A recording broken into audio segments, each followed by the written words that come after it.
Between Here and There LLC. Hello on the planet and beyond. It's Sade here, and we're going to talk about cloud seeding. All right, so cloud seeding is a technology which uses a composition of chemicals to be dispersed throughout a cloud formation to almost like impregnate the cloud to cause rain to fall down on a specific location. Okay, so in the class One Drop Water in Our Connection, a tour through the hydrologic cycle, we know about transportation of clouds, how clouds move across the planet. And so, therefore, again, as we go back to our original principles, that everything that happens on Earth stays on Earth, everything that happens in one place eventually affects another place.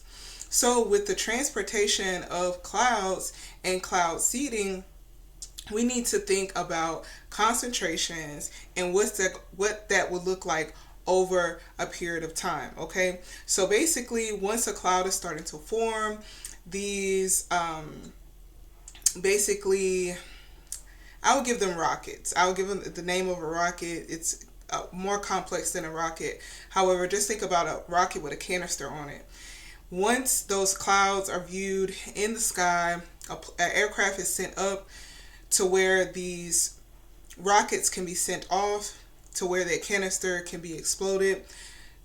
Then the cloud is impregnated with rain based off these chemical compounds, which activates the cloud to release rain on a particular area. Okay, and so again, the combination of where exactly that cloud is important when it comes to location and the transportation of clouds, because it's for desert locations. This is the solution to civilizations occurring in places that aren't close to water. As we look across our history, our herstory is that this planet has always had civilizations co-located with major water bodies, whether that be rivers or lakes, which have some rivers, I would say rivers or streams, not so much lakes, because the lakes carry stagnant water. It might be, depending on the size, it could be efficient. However,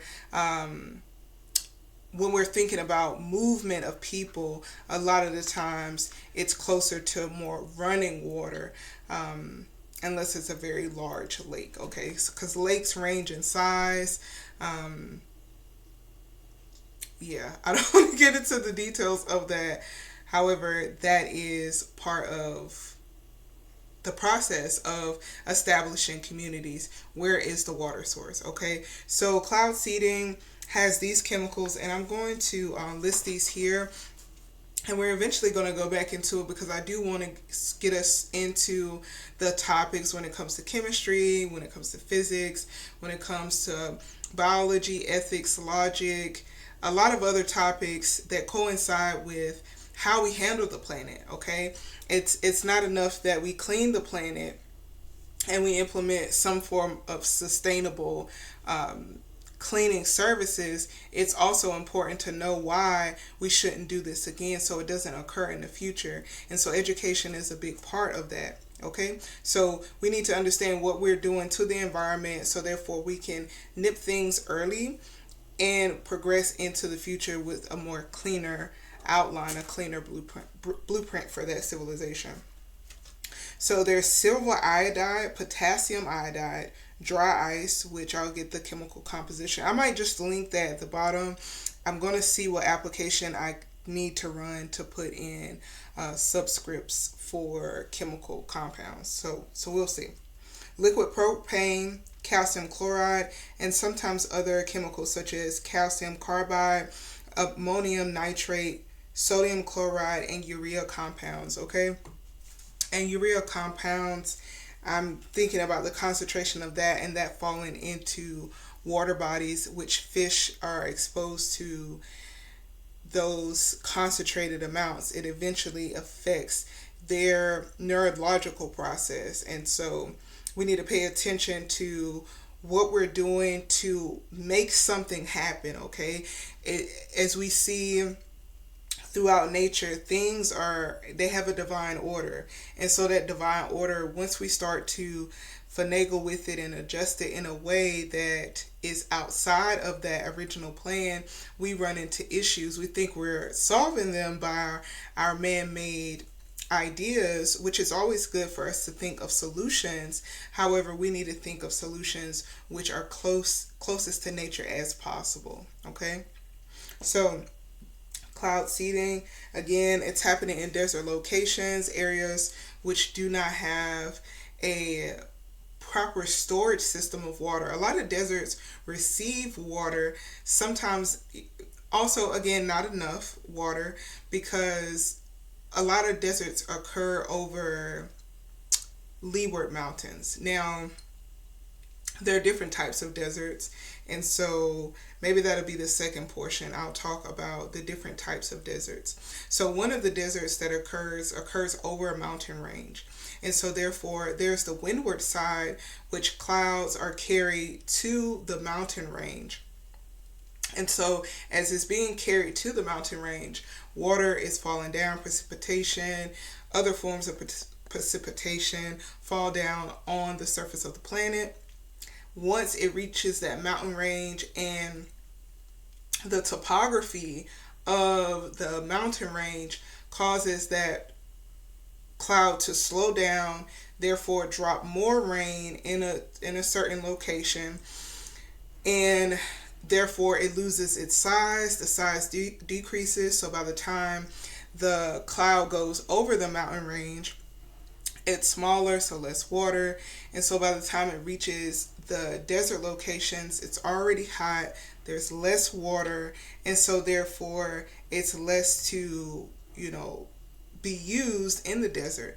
Now, imagine you give someone, a shot glass. We'll just say 3 ounces. A 3-ounce glass of H2O, water, right?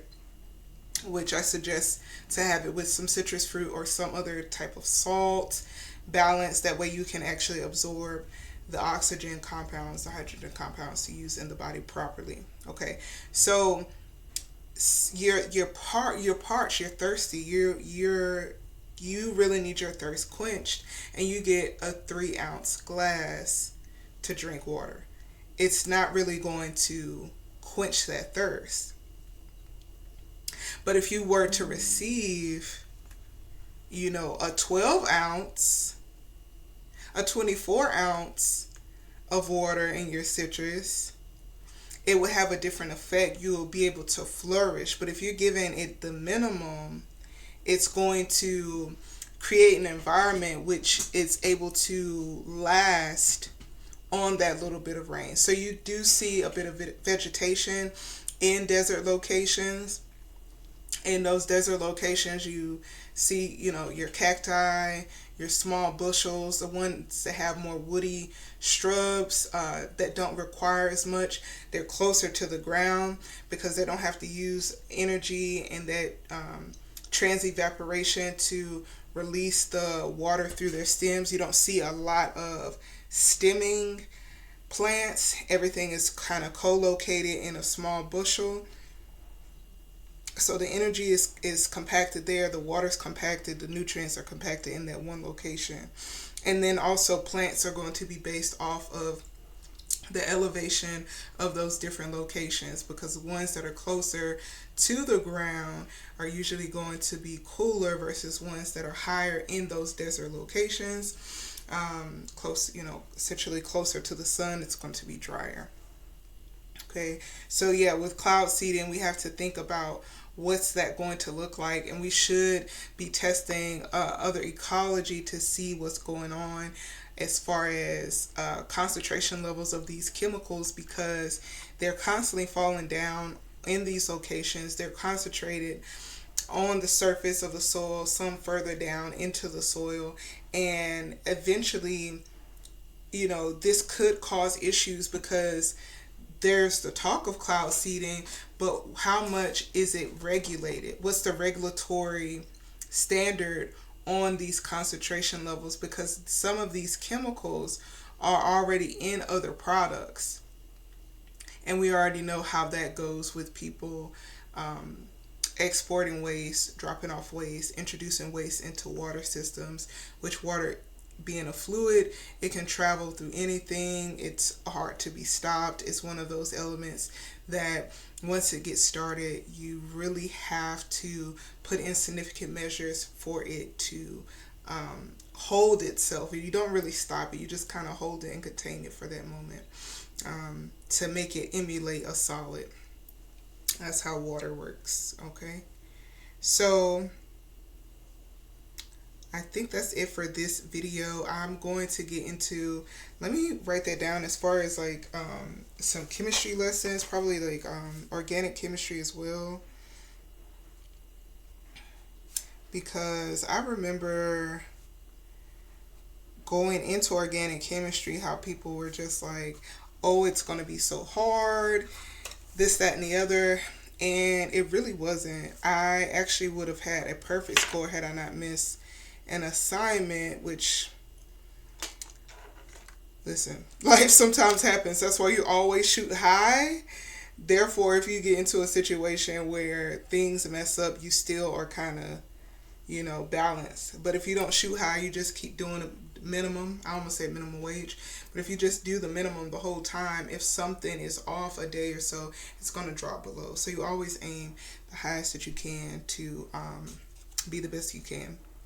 So thank you for spending some time with me. I'm going to have some other videos coming out today as well. Check out the website Between HT LLC, standing for Between Here and There, a Thrive-based consulting firm surrounding global hygiene. Okay, so with our consultation process is to really assess what's going on with your global hygienic practices.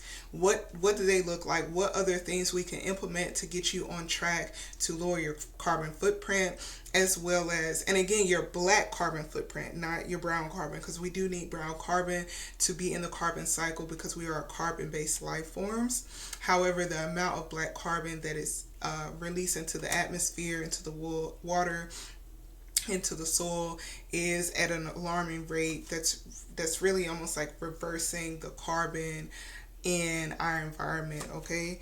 And so we have to address that sooner than later, okay? So check out the website if you would like to donate to the Water Purity Project. That's one of the first things that we're really focusing on, is getting the water in alignment. Once we get the water in alignment, we can move over to our other projects. So if you would like to donate, you can do so. Email me if you have any questions. If you're interested in any of our consulting services, check out the website, communicate that way so we can have positive control over who we're communicating with and where you're coming from and what we can do to service you. So again, protect the people. We protect the legacy by protecting the people, okay? So betweenhtllc.com, and I will talk to you later.